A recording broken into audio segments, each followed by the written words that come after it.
A few years ago, I went to get into business with a couple of my friends, my business partners in this sense, I guess, and we were looking to put together some money, looked at sources of funding, and get a franchise from Toronto up to Thunder Bay. There was a lot of money. We went through a business plan, we're covering all of our angles.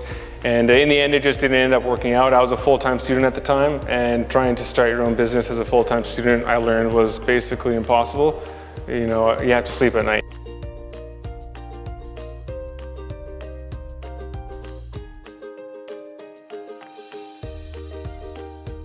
Now you're in business studies, so can I ask you how you could describe the roadmap of where you got today? It took me a little longer than usual.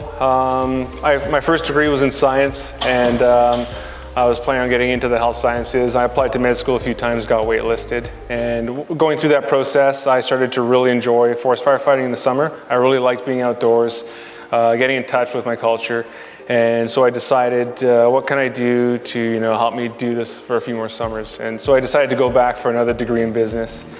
Something that I could use in addition afterwards, and it would allow me to go back to fight fire every summer. And so when you started out, what did you think in your mind were entrepreneurial skills? Before taking business, I thought being an entrepreneur was being business savvy, finding a get rich quick scheme, and starting your own business. I thought that was sort of being entrepreneurial. And so what do you think they are now? Now I've seen, through my own experiences and through my education, there's a technical side, there's the business analysis, the economic environment. You can go through the whole business plan, analyzing the market, that sort of thing, sources of funding, how are you going to market it. There's that technical side, but at the same time, there's an example of my cousins who went on a mission trip to Brazil and through the church, and they ended up learning how to make their own guitars by hand. And they came back to Canada and they thought that it was just so great that they'd like to share it with people. And they actually turned it into a business, a guitar making business. So that's a different philosophy.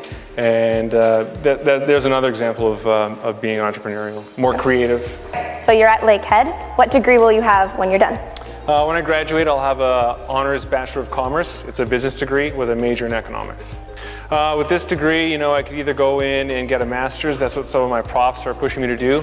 Just further specialization, more qualified. Or I could go and work for the private sector, just get a job, business job, and I'll probably reapply to med school as well when I graduate. So what would you describe your cultural heritage as? I'm bicultural. My dad was born in Budapest in Hungary. He's Hungarian. And my mom was born in Bearskin Lake, and she's OG Cree. So I'm half and half. I'm bicultural. And I like it because when I'm with my mom's side of the family, the OG Cree side, in Sulika, playing a native hockey tournament with all my cousins, I definitely identify more with that culture. I feel more OG Cree than. In other family holidays, reunions on my dad's side, it's more Hungarian. I can definitely see that Eastern European influence, and I like seeing it from both perspectives. So when you were a kid, what did you want to be when you grew up? I remember watching movies with my grandpa. He's from Bearskin Lake, doesn't speak any English, and so it was always action movies that my mom would put on for us.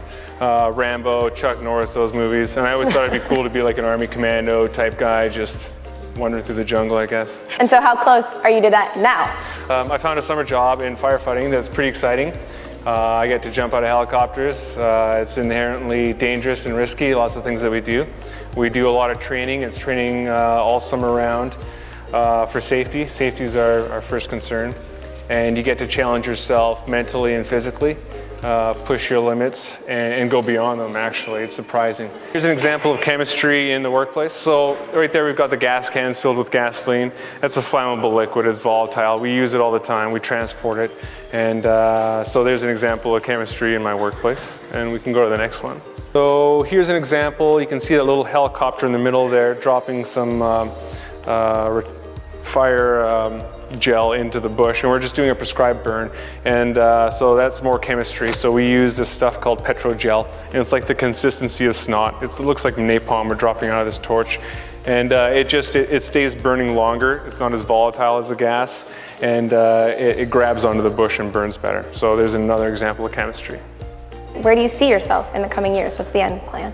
You know, I've got a few different avenues, you know, so I'll probably, I could either go and pursue economics, get a master's, you know, my profs are pushing me for that, you know, so there's that route, or I could get into business right away when I graduate, you know, and there's also, med school is always in the back of my mind, you know, I'm going to be reapplying when I graduate for sure. So if you could say one thing to your younger self, what would you tell them? You know, it's nice to have a plan and to set goals, ambitious goals, and to work towards it, and to in a systematic way, but at the same time, to not be too narrow in your vision.